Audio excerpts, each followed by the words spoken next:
there's also all kinds of stuff going on.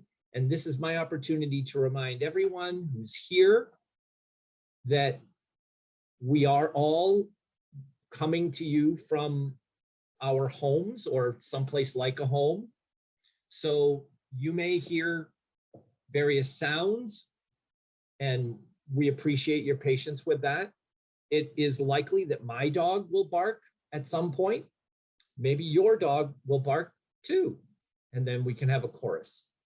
But we are excited to welcome all of you, and especially this group of editors, writers, and readers tonight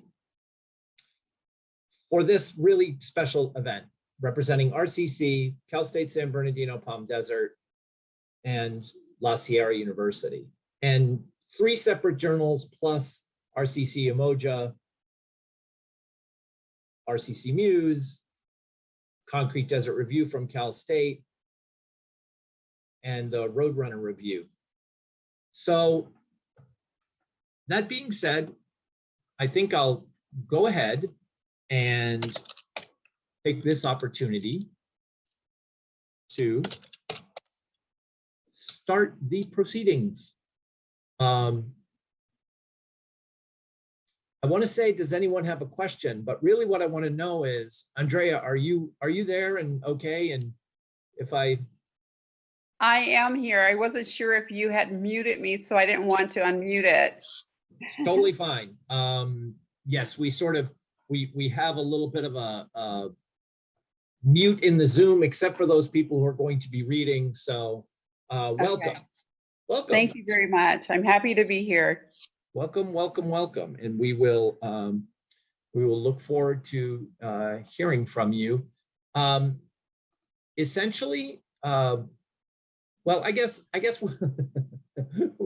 we can all find out the order together. How's that? Sure. That seems reasonable, right? So in just a moment, I'm going to start sharing my screen.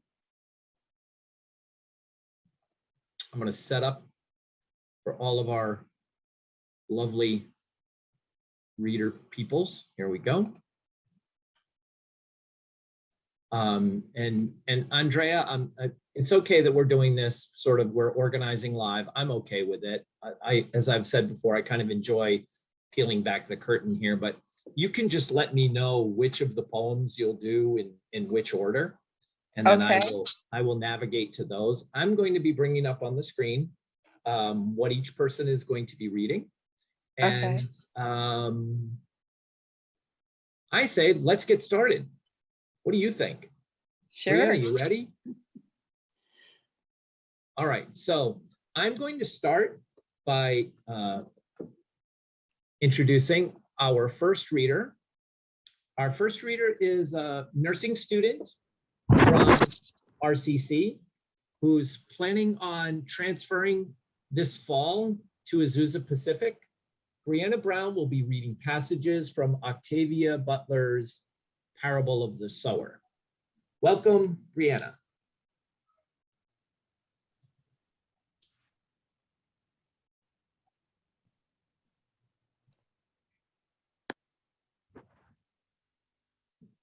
You can, I think we lost you, or maybe we don't have you. Do we have you? Thank you, Professor Ducat. As you said, I am going to be reading from Octavia Butler's Parable of the Sower. And the theme of these passages is change. All that you touch, you change. All that you change, changes you. The only lasting truth is change. God is change.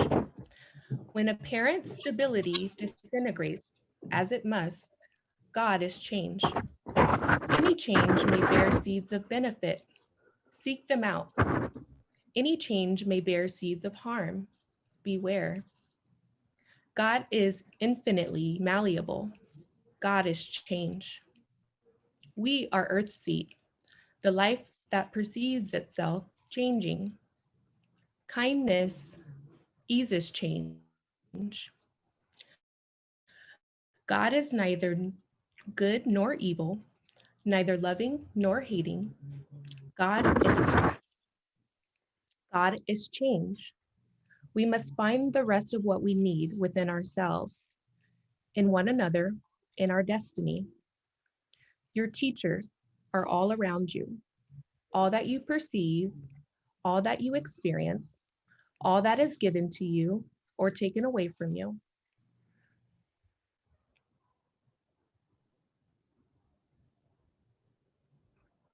Sorry. All that you love or hate, need or fear will teach you if you will learn. God is your first and your last teacher. God is your harshest teacher, subtle, demanding, learn or die. Create no images of God, except the images that God has provided. God is change. Seed to tree, tree to forest, rain to river, river to sea, grubs to bees, bees to swarm, for one many, from many one, forever uniting, growing, dissolving, forever changing. The universe is God's self-portrait. God is change, and in the end, God prevails. But there's hope in understanding the nature of God, not punishing or jealous, but infinitely malleable. There's comfort in realizing that everyone and everything yields to God. There's power in knowing that God can be focused, diverted, shaped by anyone at all. But there's no power in having strength and brains and yet waiting for God to fix things for you or take revenge for you. God will shape us all every day of our lives, but to understand that and return the effort. Shape God. All that you touch, you change. All that you change,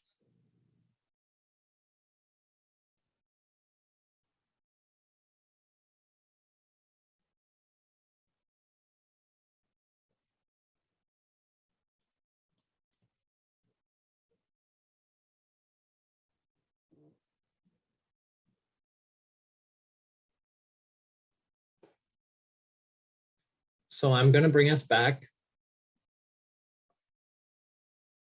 And I'm going to ask, who should I ask? Who wants to read the last one? Will someone give Breanna an assist? Breanna's back. Yay, read the last, unmute yourself and read the part from All That You Touch. Are you talking to me, Andrea? No, I was talking to I'm Breanna back. actually. Okay. So we'll let Breanna read just the last basically, stanza underneath the number one. That's about where we lost you. And have no fear, it's good. Thank you. It fits the theme. Yes. All that you change changes you. Wait, I'm sorry. All that you touch, you change. All that you change changes you. The only lasting truth is change. God is change. Thank you. Yay, thank you. Love it, love it, love it, love it. That's wonderful. Yes, I do. I love it. Thank you. Okay. Our next reader is Kassandra Engle from Cal State San Bernardino Palm Desert's Concrete Desert Review, reading 2 poems. And let me switch to the speaker window. And whenever you're ready, you can join us, Kassandra. Hello, everyone. I am a recent graduate from PDC, and I was on the editorial team for the Concrete Desert Review in its inaugural issue. I have 2 poems for you. The first one is The Flowers Say Hello. Everyone knows that flowers are the most jealous of creatures. You can see it in the way they crowd into unwanted space, in between the fingers of the concrete sidewalks, encroaching over cinder block walls and wrapping old houses in restricting arms and ballooning. Some call it beautiful, Mother Nature reclaiming what was once hers, but I see only jealousy. that she is not the only one anymore, that despite the growing weeds and the young blossoms, she reveals their true poison-slick colors underneath their green camouflage leaves. Despite all of that fruitless decorum, your attention falls only on me. And Mother Nature has produced her most beautiful blossoms and makes her great oak trees sway in the breeze and tries to gather your attention as best as she can with the green things. And yet, your eyes only meet my own. Your hand only reaches for my own, and I find myself blushing under the bougainvillea. I am not one of the pretty blossoms. I have not fought to garner your attention. I do not sway pretty in the breeze. And yet, it is I who have felt the soft imprint of your lips against my own. It is I who has beaten Mother Nature and made her green in envy. And it is I who wonders and wonders and wonders if I could ever see what you see in me that makes it all worth denying these fair and beautiful weed flowers, for the dark browns of my eyes that you seem so fond to stare into. Jealous creatures are these flowers, my love. They will not take your betrayal lightly, though I cherish your every transgression with open arms. The second poem that I'm reading today is called There's a Popcorn Kernel Stuck in My Braces. They never tell you about the pain. They speak about the after effects, the stunning senior year picture under a name that's not yours, the selfie, the makeup on your emotions, a pretty smile for a pretty. They never tell you about the pain, about the wires that stab and poke into the tender pink flesh of the inside of my baby mouth, associated prior with the wayward thumbs, is now being held hostage by a man who says the metal is worth it, stabbing deeper and deeper into the sore flesh until you stick sticky wax over the offender and lay on the melted blue ice pack to sleep. They never tell you about the pain, the tension of smelling popcorn kernels shiny with oil and salt and butter fresh out of the microwave, and you can't have a single bite.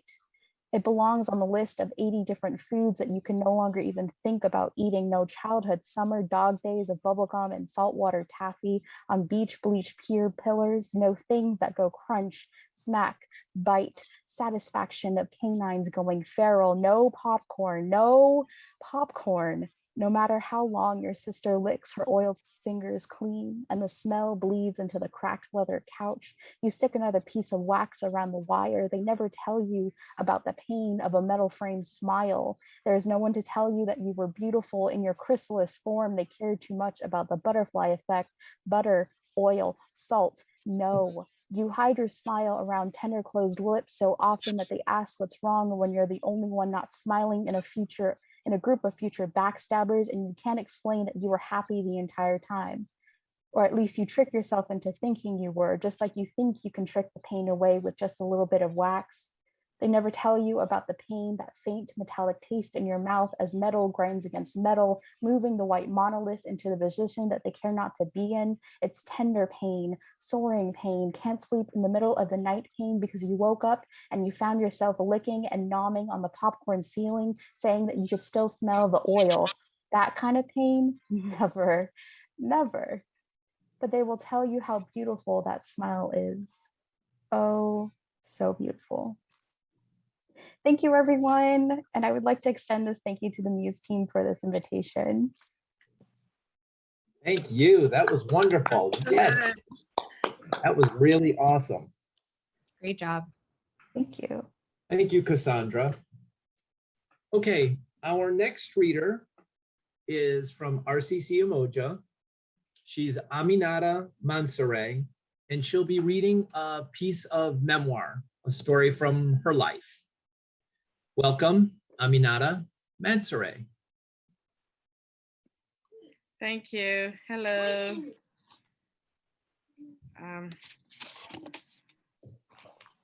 I was born in a small country in the western part of Africa called Sierra Leone. We live in the northern province called Kenema, where my dad had a good paying job as managing director of a produce company. My family was well respected and admired and were considered an upper middle class family at the time, for I went to one of the best schools in the town. The war started in 1991 in a town called Bomaru, We did not understand it initially, so we thought it will just pass. Never did we think it will last for so many years to come. We heard of people dying, houses burnt to the ground, and some fled to neighboring towns and villages. Not too long, we started to see our family members who lived in various parts of the country ran from their homes. Sorry. Ran from their homes and came to ours for safety. It was then my parents began to understand the severity of the war. Day news came that the rebels were planning to attack Kenema, the town where we lived. My family packed everything we could take and fled to the capital city of Freetown. The city was safe for a while other parts of the country were at war. My dad got a new job working for the bank. Every family member that lived in other parts of the country had come to live with us. And everyone, I'm sorry, It's okay. I have a 3-year-old that it's just It's totally natural, and I think it's kind of wonderful in a way. I think so. I'm sorry. Don't be sorry. Okay. Where was I? I think everyone came to live with us. Okay. Well, in the other parts, every family member in other parts had come Every to live. family member who lived in other various parts of the country ran from their homes and came to us for our safety. Was that where I stopped? I think maybe a little higher up. Yeah, I got it. Every Okay, family member that lived in other parts of the country had come to live with us, and everyone was surviving on the small salary my dad earned from working in the bank. That became a challenge. He was not earning enough to feed or take care of everyone's needs in the house. So everybody has to do had to make do with what's available or fend for themselves. Gradually, everyone settled down, found jobs, and moved away. My dad got promoted to head a bank in the city, where we came from. Where we came from in Kenema, and he went there alone, leaving us in the city. He traveled back and forth to see us at least every month. One day, his colleague called to tell my mom that my father has been seriously sick and that she should come to Kenema to take care of him. My mother immediately called an uncle to look after us while she went to take care of my father. A day after she left, the rebels took over the city. We had to run for our dear lives. There were fishing boats that someone had told us were being used to repatriate people to the neighboring country, Guinea. The city was on fire, but we somehow managed to dodge bullets to get to the boat that took us halfway across. We used bush paths to get to the boats. These paths will give us cover so we will not get caught and killed by the rebels. We were on the bush, we were on that bush path running, hiding and dodging bullets and RPGs when suddenly we got caught by the rebels. They lined us all up, my siblings, my uncle and his family. They told us to say our prayers because this will be the last time we will see each other, because they were going to gun us all down. In a firing squad formation, they lined us up and pointed their guns when one of, oh God. Can I pause for a little bit and get my baby out? You can do whatever you want to do. Yes, you can pause, you can keep going. I can tell you right now, it is not bothering, I don't think it's bothering anyone. It's totally, but it's up to you. I'm losing focus. Okay. While he's doing that is fine. You can do what feels right to you, and we can go from there. We can come back.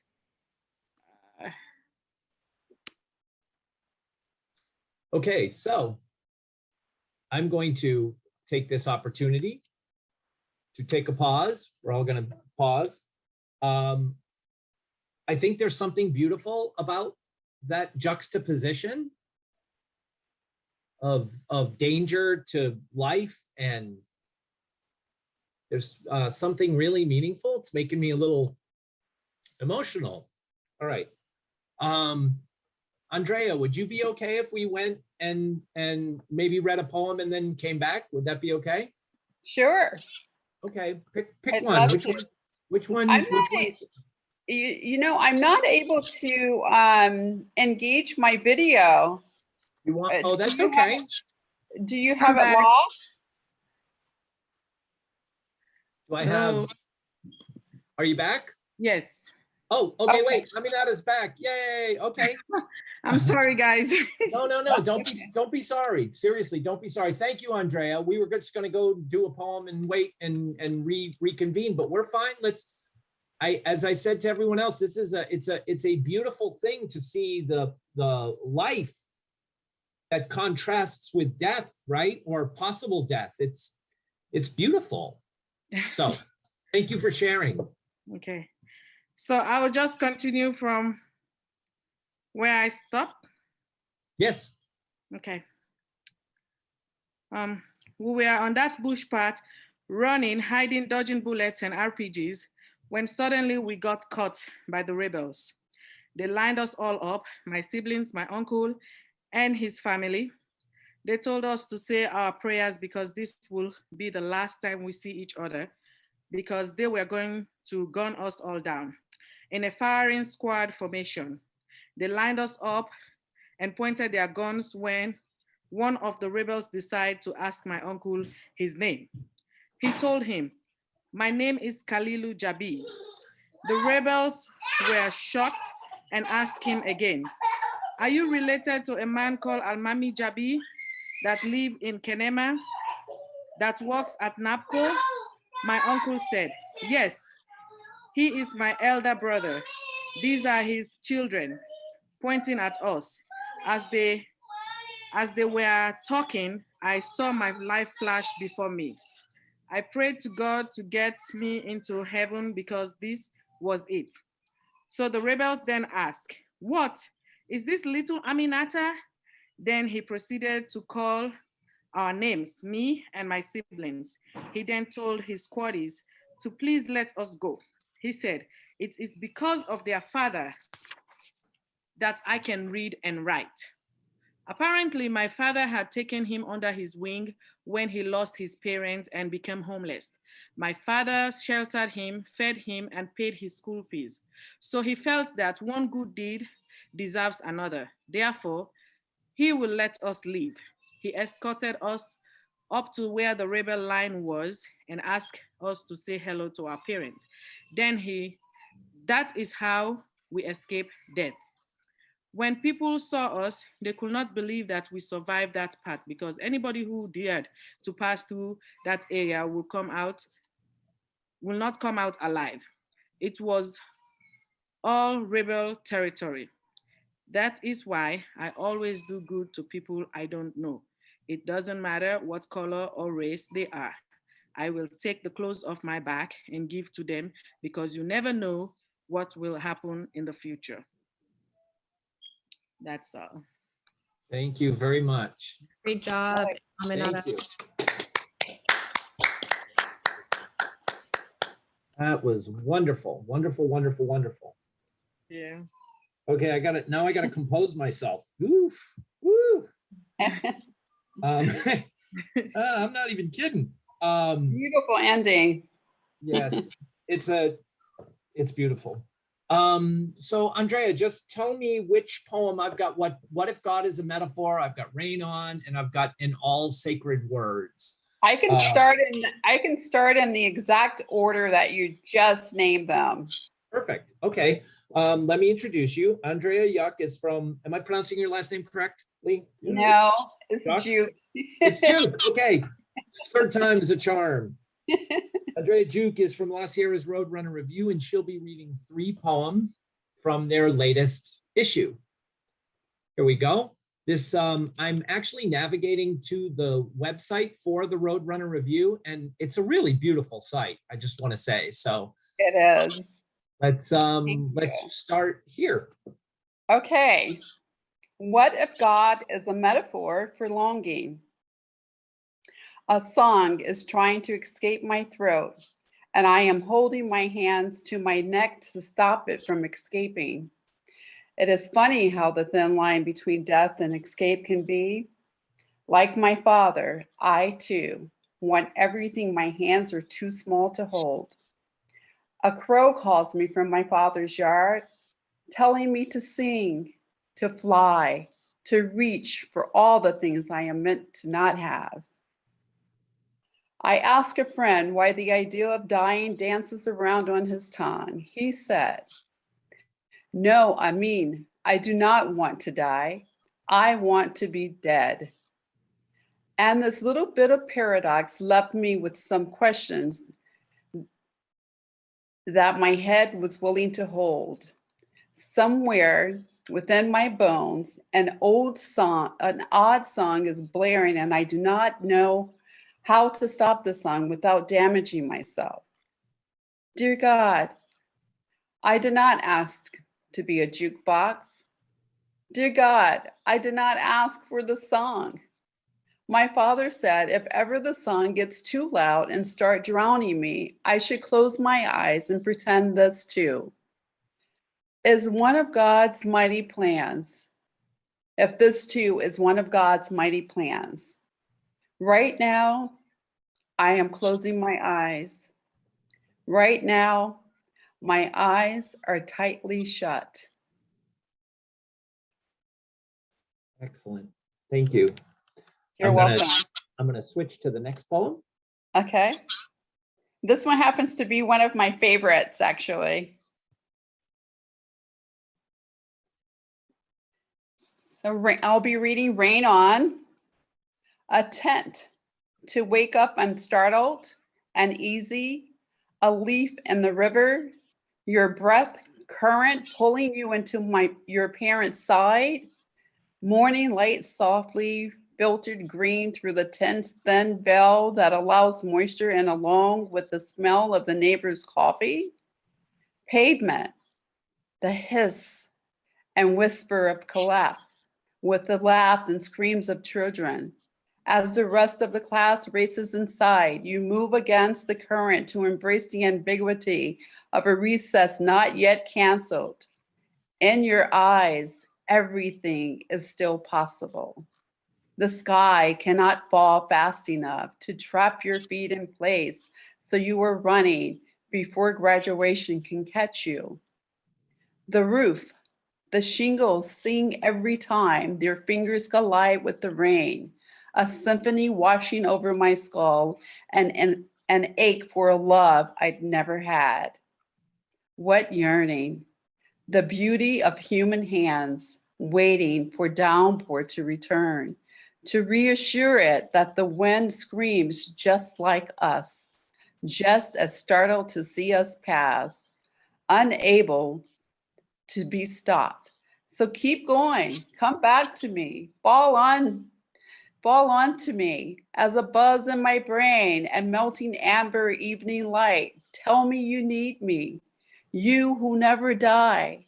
Tell me you knew music. You never knew music until you felt my touch. Thank you, Andrea. We had a request to read the bios, so I'm going to go back if you don't mind. Sure. And I'll either you can read or I can read. It's up to you. Okay.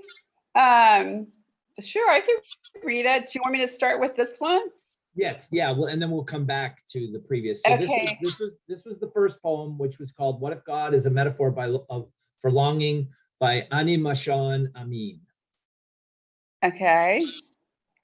Aminata Mansaray is a Nigerian poet and essayist. His writings are mostly centered on memory, sexuality, and identity. His works have appeared forthcoming in the Drinking Gourd, Stone of Madness Press, Pre-Happened Magazine, Egro Gospel, and elsewhere. He lives and writes from Lagos, Nigeria, an oddball, a butterfly, he tweets. All right, and let's take a look at the last poem that you read, Rain On, from Sabrina Okay. Almeida, and we can take a look at her. Okay. Sabrina Almeida is a 21-year-old poet from Toronto, Ontario, where she studies management at the University of Toronto.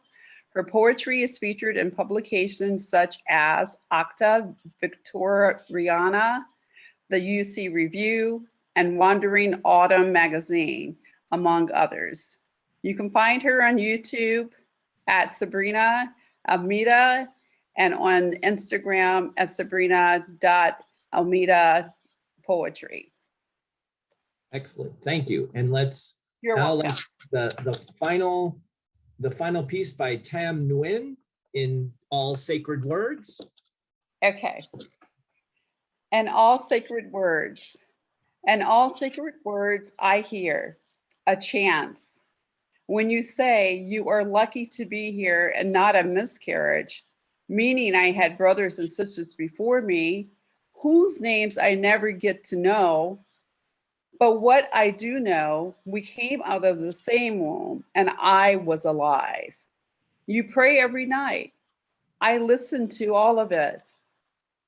There must be too many died before us that you decide to just group them as Ong Ba and Dot 2. You leave out the dead children. Mother, do you see it? You ask for blessings from ones we have forgotten, and still you close your eyes as if not seeing would help. Mother, kneeling is what we do to pray, but also what we do before surrender. I kneeled and almost surrendered the life you gave me, which as a fetus, I couldn't speak and was surrounded by water. How I felt trying to pick the words for homosexual and your son. How they always circle back to my name, only found by ransacking a drawer I left on my verses, burning as if in today's ash rises a tomorrow you'd find my poems like songs heard by pressing a forehead onto another forehead, and that our eyes closing means I'm ready to give you one more chance. I'm ready to give you one more chance to be born and not sacred. Tam Nguyen is a Vietnamese poet, multimedia artist, born and raised on the south end of Vietnam. He's currently an undergraduate in arts and history at Fulbright University, Vietnam. His works appeared in Art Forthcoming on Heavy Feather Review, Soft Blow, Quail Bell Magazine, and elsewhere. And I'd like to thank you, Professor Juck, for this opportunity to read with everyone who's reading here today on this panel. Thank you very much. It's been a pleasure. Thank you, Andrea. Andrea Juck, reading from LaSierra's Roadrunner Review, some beautiful, beautiful poems. Thank you very much. Thank you. I'm going to take this opportunity to, before I bring on Cheri, I'm going to reveal our cover for Muse 2021. And first of all, you can see the original artwork back here on the piano, but it's kind of small. So not small, but it's in a, I don't know, it's in the background and I'm not going to pull it forward. What I will do is I'm going to click like this and go, bam. Beautiful. Now you should be able to see it, I hope. Oh my God, that's really beautiful. Thank you very much. This the artist is Naomi Mehta. She's here in the chat. And I can't see it, Hi. Professor. you what's that? I can't see it. No? No, I don't Is know it- where am I. It should be here. I hope it's here. Here it is. Woo, woo, woo, woo, woo. Oh, okay. All right.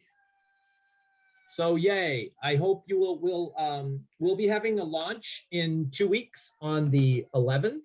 That's Friday. And pre-orders are available now, but we will have a distribution probably that same weekend. And so we hope you will support Muse and get your copy. So allow me now. I have a quick question, please. Yes. So you guys you're launching a magazine in 2 weeks online? No, we're launching, we make a physical print copy and Okay. and you can actually see, I suppose I should, you can see the last 8 years of covers for the Okay. book. Oh, and there's Cheri's holding up her copy of last year's book. And so we print, we do print only. We don't have an online version. And it's a 5x8, perfect bound, beautiful book, and that we're really excited to be presenting. So thank you for asking, because I bet you other people had that same question. And where do you right. order? So you can, that's a good question too. You can send, really well done, everyone. You guys are doing a good job of backing me up here. You can email us at muse@rcc.edu, muse@rcc.edu. And you can also Venmo, except I don't know exactly what the price is going to be, but it's probably going to be $10 pre-order. Let's say it, $10 pre-order. There it is. Not including postage.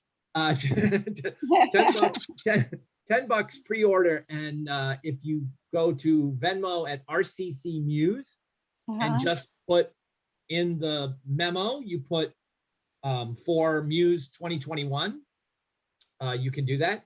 If you'd just like to make a donation to Muse, you can do so in that same place. And if you do that today, if you make a donation today, I can get your name in the book, recognizing you as a donor. So I'm saying that for all of the people out there in all the social media lands. So you can write me at muse@rcc.edu and I can give you more information. Or you can just go to Venmo $10, and put for Muse 2021 in the comment, and we will put you on the pre-order list. So there. Thank you for asking, Breanna. And Andrea, thank you very much. That was very helpful. No problem. You guys Only just did. Venmo, you don't have Zelle? We don't have Zelle, unfortunately. Sorry. Okay. You could, yeah, I know, but we do have Venmo. I felt that was a big thing for us. At some point, we may even have credit cards. Okay. Okay, I am going to now welcome a former editor, a Muse alum, and current head editor at Curious Publishing, and a contributor to last year's Muse, Cheri Mae Jocson. Hi, Cheri. Hello, everyone. Hi. Speaking of last year's cover, this is done by Mariah Green, who is in the Zoom call with us all. But I was not only an editor for this issue, but I did have a story published with it too. I'm reading this story because I honestly haven't read it in a while, and I kind of want to go back to it. But the story is You're Living All Over Me. When Frankie Ramos threw a basketball at my face in the 4th grade, I learned what tenderness was. No one had told me it was supposed to feel like a kiss when the blood rushed to color my face from the impact. The burn of the pavement was still hot on the basketball. My nose shot up in shock and my eyes burned, and I wanted my mom. I would have lain splatted flat on that scorching August asphalt for hours if everyone had just let me. Lying on the floor, I heard, oh shit, and a messy half circle of fourth graders formed around me. Some of the girls were looking at me like they had something to tell me, or maybe they just were pretending like they had an answer. I might understand subject and verb agreement and how to do a cartwheel and how to write a G in cursive, but I couldn't understand this. A dozen pairs of little girl hands competed for a spot on my back, shoulder, and cheeks. I wanted to curl my arms around myself, but no one left me any room. My cheeks were burning so red I could no longer tell if it was from the impact of the basketball or from how much I wanted to die. Why would he do that? I asked through snot bubbles and staggered breaths. Oh, it's because he likes you. I still use this as a tool of measurement. This is a confession. That same year, someone gave me a diary and a pen. It was that or Polly Pockets. Fate or some salesman or fate in the vessel of a salesman told my mother, go with the kitty. It was a Hello Kitty diary, her cherub kitty face printed on the bottom corner of every page. But forget the Hello Kitty part. This thing came with a key and a lock pad. This was paper that made room for agency. This was paper that would keep every secret and record every fleeting thought. I'm not sure my mom knew what she had done. This is another confession. I got really scared that year, and I've been scared ever since. It arrived in the form of a fear. Someone might have gifted it. Maybe it was my mom. Maybe it was a salesman, or maybe this fear walked right up to me and decided to stay all on its own. But, and listen to me, I had a fear crawl inside my ear one day and whisper, you will not remember everything that has ever happened to you. Life will pass and you will not remember it. The fear did not subside, and I still had to face it.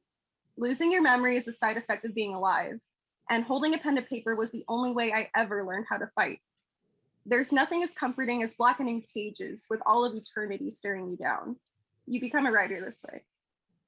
I started writing into journals with the same kind of mania one has when they've either lost everyone they love or have never lost anyone they love. A wave of content nausea ensued. Catholic school, plaid skirts, bloody knees, Bloody Mary, Frankie Ramos, basketball, pranks on boys. Learning that's called flirting with boys. Is this what tenderness looks like? Freddie Mercury, my mom, hot asphalt tearing delicate skin. It's all too much. Freddie Mercury, are you listening? Who are you when you're not Freddie Mercury? Who are you when you're without your stage? I want to know what was going through your head when you first cried out mama to the first notes of Bohemian Rhapsody. If I could understand you, I think I'd be free. I first met you on a DVD of you performing in that white tank top at Live Aid, and I always cry when you get to Radio Gaga. I think it happens when the song closes with "Someone Still Loves You." If it wasn't Frankie Ramos, who was it that taught you what tenderness was? Did you find it in a Hello Kitty diary? Could I call you my friend? Am I allowed? Arise on earth once again, Freddie, in the confines of these blackened pages. Are you listening? Freddie, I cried, locked in my bathroom in the 4th grade when I learned that you were dead all this time. The surface of the bathroom tile cooled my face, but could never warm me. Thank you. Man, that's heavy. Dang. Beautiful. And this poem I wrote this morning. I told everyone that I'm going to be reading a new poem tonight, so I made a new poem for tonight. It is fresh, made at 3 p.m. And the title is A Poem That's Aware of Itself, a poet who's aware of her mortality, a poem if you'll let it happen, something to be heard if you'll just shut the fuck up and listen for it. Maybe I had to be made empty so I could be able to receive. And these are stolen words, I confess, made my own by reorganizing their order. The first to do it was page 39 of Beautiful Losers, which begins as follows. Let me testify. Let me prove order. Let me cast a shadow. Please make me empty. If I'm empty, then I can receive. If I can receive, it means it comes from somewhere outside of me. If it comes from outside of me, I'm not alone. Anyway, I say that. I had to be made empty in order to be able to receive, because tonight, friends, I opened up Ocean Vuong's Night Sky with Exit Wounds. And this time, the first page's imagery hit me like a brick, as in the words on the page put me exactly where Ocean Vuong wanted me. In stark contrast against when I first picked this book up in San Francisco 2 months ago. And I was too starry-eyed by everything, every place, and everyone that I had to read that first page 5 times over just to get a good look. This is a diagnosis of a clearer head, of being made empty in order to receive. And what is poetry but evidence of a life that is on fire? Evidence that I saw this, I felt this, I did this was done to me. And the earth rotated a little differently off its axis, and I didn't cry this time. Woo. Yeah, that's the newest baby. And this last one is just a poem I sent to a friend who lives in Portland. I traced my hand because I miss her and I wanted her to place her hand on there so we could be together. And it goes, place your hand here so we can pretend we're holding hands. We're young, we're alive, so hold my hand, even if it's just a fantasy. But yes. Thank you guys. Good. That was good. Thanks. Very good. I know, huh? You got to have us in tears, girl. I'm trying to have us all cry. What the heck? So good. Wow. Yeah. Woo, woo. Are we supposed to snap? No, we're supposed to clap, snap, Thank you. flap. And clap. We're supposed to sing Bohemian Rhapsody. Oh, we really are, aren't we? I thought it was going to be anybody. How often do you host these readings? So we've done an average of 3 to 5 of them per semester in the last several semesters. Okay. We've been extraordinarily blessed to have wonderful people join us from a lot of different places. We very much like to embrace the idea of our community and how we can help represent the voices in our community. And so we do that. Sometimes we'll bring in featured writers, but I feel like a lot of what we do is exactly what happens here, which is really wonderful. Oh, I can't hear you. Did I go away? I didn't hear anything you just said. I'm imagining that you said that you also accept, do you accept pieces that have not been published as well? So when we do readings, can you hear me? Am I alive? I can hear you. Okay. All right, so for these kind of readings, we generally curate these, and that is to say that the editors and sometimes a group of other folks will figure out a nice blend of people that can come together. When we do that, sometimes we will have a segment that goes with it. That's like, for example, at the end of the launch, we'll have an open mic session. So 2 weeks from tomorrow, after we have contributors read, we'll have a little sign up for people who can read then. So we do have people, and you can read whatever you like. I put it in the chat here on Zoom, but I realized that I should probably do this. So I'm going to. These were the readers. These are tonight's readers. And what I'm going to do at the bottom of this, hold on. No, I'm not. Yes, I am.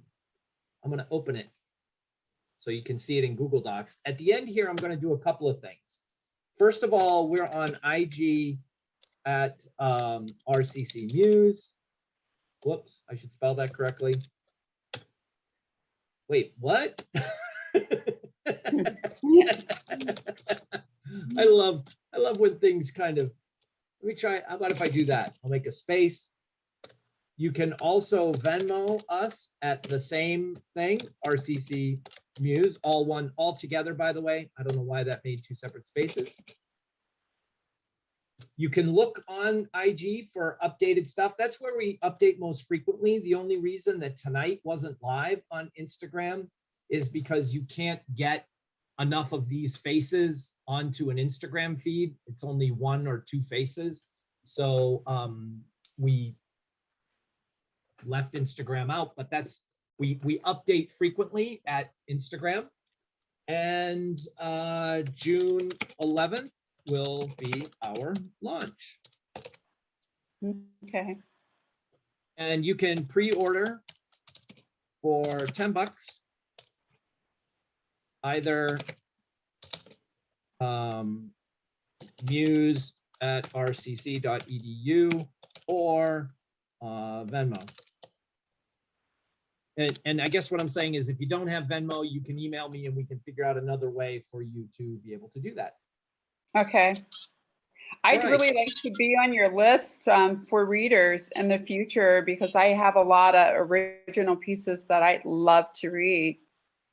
And this is an open share to everyone in the Zoom here and watching us on Facebook Live and watching us on YouTube Live to say, yes, please share with us. We would love to have you. All right. Awesome. So that is our event for this evening. I want to say thank you to all of our readers.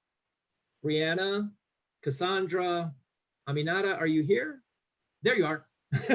Andrea, and of course, Cheri. I would also like to thank, I always have to thank our co-advisory editor, Professor Joe Scott Coe, who is always supportive behind the scenes and been super valuable in helping me.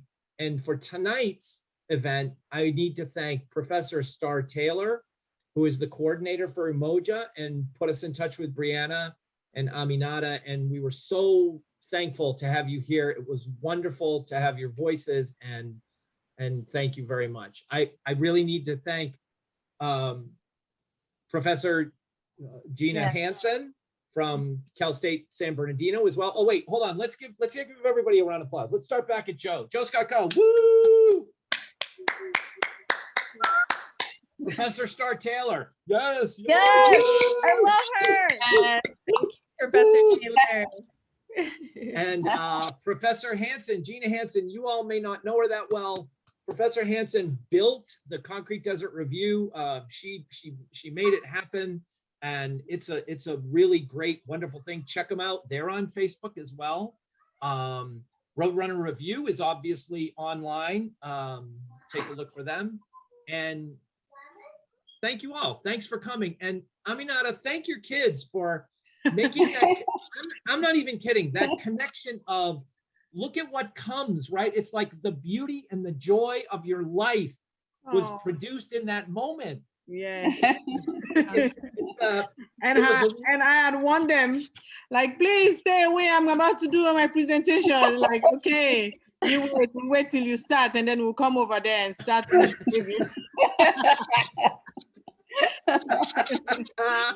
was perfect. All right. Thank you all.